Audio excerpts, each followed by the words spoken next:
Naam, habari za wakati huu ndugu zangu, marafiki zangu wa Shimbo TV online.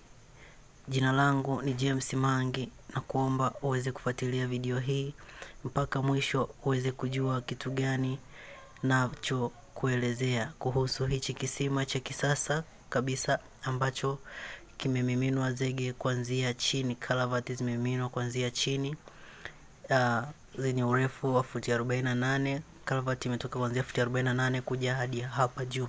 Kumbuka video hii ni mwanzo wa kisima hichi mpaka mwisho. Kama unavyoona hapa kwenye hichi kisima changu na mimina kalavati mimi mwenyewe. Kama hii kalavati unavyoiona hapo ni ardhi unavyoiona imebomoka, ni kwamba palikuwa panabomoka, kisima ilikuwa kinabomoka juu, ndio nikaanza kukimimina kuanzia chini kalavati ambazo unaona hiyo kalavati iliyopanda hapo ina upana hapa katikati, pana upana wa sentimita 70. Raundi yangu ina upana wa sentimita 70, na wakati nilipokuwa nachimba shimo hili palikuwa pana upana wa sentimita 100, yani mita 1. Baadaye mvua ilinyesha mpaka bomoka hapa juu. Kwa hiyo nikaanza kumimina kalavati kuanzia kule chini mpaka hapa juu. Kama unavyoona nimeweka viroba hivyo, nimejaza udongo humo ndani, na nilipojaza udongo nimemimina zege mpaka ikafika hapo. Baada ya hapa nitalifungua ili kalavati na nitalifunga hapa juu. Kama unavyoona hapo nimelifunga hapa juu. Pia naanza kumimina zege kwa ajili ya kuzuia ili eneo lilobomoka hapa juu. Kumbuka hii kalavati zimetoka kuanzia kule chini, urefu wa futi 48.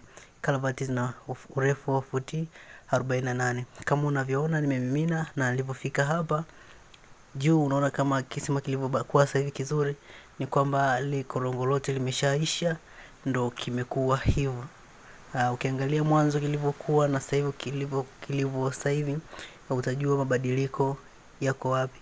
Na kama unavyoona hapo, hii ni kazi ambayo ninafanya mimi hapa na kijana mmoja ambaye ni ndugu yangu kabisa, na ndo kazi zetu hizi. Mimi kujifunza kumimina hizi kalavati imenichukua 1.5 mwaka kujifunza, ni kutembea na fundi ambaye anajua kuzimimina.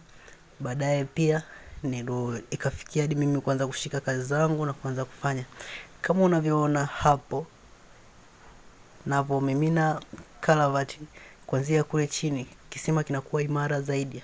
Kinakuwa hakina mahusiano na maji yoyote machafu yanayotoka upande wa juu. Maji ya machoo hayawezi kuingia ndani ya kisima changu. Pia maji ya mvua hayawezi kuingia kwenye kisima changu. Maji ambayo nitakuwa natumia kwenye kisima ni maji ambayo nitakuwa nimetoboa mkondo chini. Na baadaye mbele ya video hii nitatoa video ambayo ikiwa inaonyesha pampu ikiwa inatoa maji kutoka humu ndani ya kisima yakiwa yanatoka nje.